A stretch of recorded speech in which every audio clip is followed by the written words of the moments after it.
This is a walk around of my 1985 Monte Carlo SS. 64,000 original miles and all original panels. Nicknamed the Panty Dropper.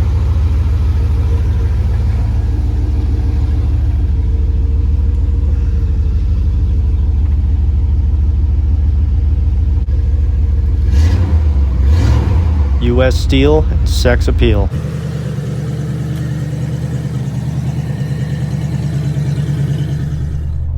So what's up, guys? I know it's been a while since I've been on the channel, but I figured I'm going to make a little bit of a comeback here to start making more videos. I figured I'd show you my new car I got. This is my 1985 Monte Carlo SS. Paid $7,250 for this car. Our guy originally wanted $12,500 for it, but I ended up talking him down. I've been wanting this car for about 6-7 years now. I finally decided to pull the trigger on one that didn't have any rust or any problems with it, and I can't be any more happy with it. So you can see it's got 64,000 miles on it, original miles, original all panels, and 305 in it. I'm going to end up most likely doing a 355 or a 383 stroker swap into this car, just to give it a little bit more power, but I know I'm going to end up replacing transmission and all the works with it, so it's going to be a while until that video comes out. But yeah, I mean, it's a beautiful car though. It's all the original parts, all original interior.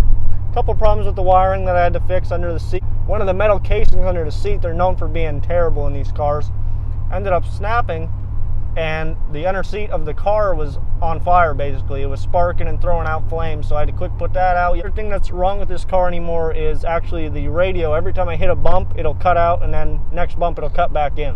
Pretty notorious problem with these cars, the wiring. The wiring is just junk. It gets brittle, it snaps, it breaks, you know, all the typical 1980 problems of a car. But I figured I'd give you guys a quick ride along with this car, show you what it's all about. I'm going to end up taking it back and buffing and polishing a little bit of the car today, and I'll give you a time lapse of that.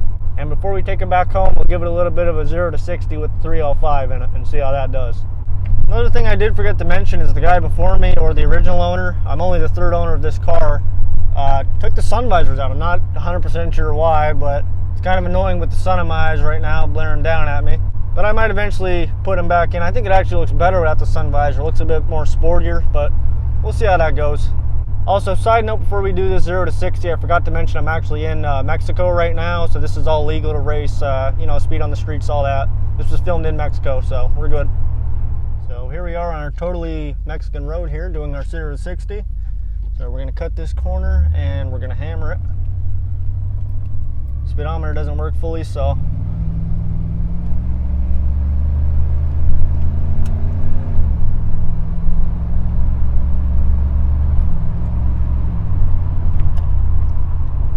what the time was on that, pretty terrible. That's why we need our 355, 383, whatever we decide to go with.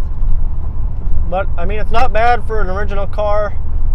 You know, it's low mileage. There's no really rust on it that I've seen. No frame, no body, nothing. I actually am taking it home here to do a wash and wax on it. Not wash and wax, sorry. I'm actually taking it home here to do a buffing to it. I just ordered new chemical guys, all stuff for that, wheel and, you know, pads, solution, all that. So I'm going to give you a good time lapse of that. I'll show you the paint before and after of what it looks like, and we're going to see what the difference is this chemical guy stuff can do to this paint. Now I'm going to show you the spots before we end up doing the alcohol cleaning and all the cutting. You can see the spots that poke through, stuff like that. Just impurities in the clear coat that we're going to try to get out. So let's get to it. Guys, I actually did try to cut this for about over an hour and a half, just cutting and polishing it and retrying it, but it did not want to cut through. I think I'm going to end up wet sanding the entire trunk and the hood to try to get it out. But it was nice making a video for you guys. It's been a while, so subscribe, like the video if you want to see more, and I'll see you guys next time.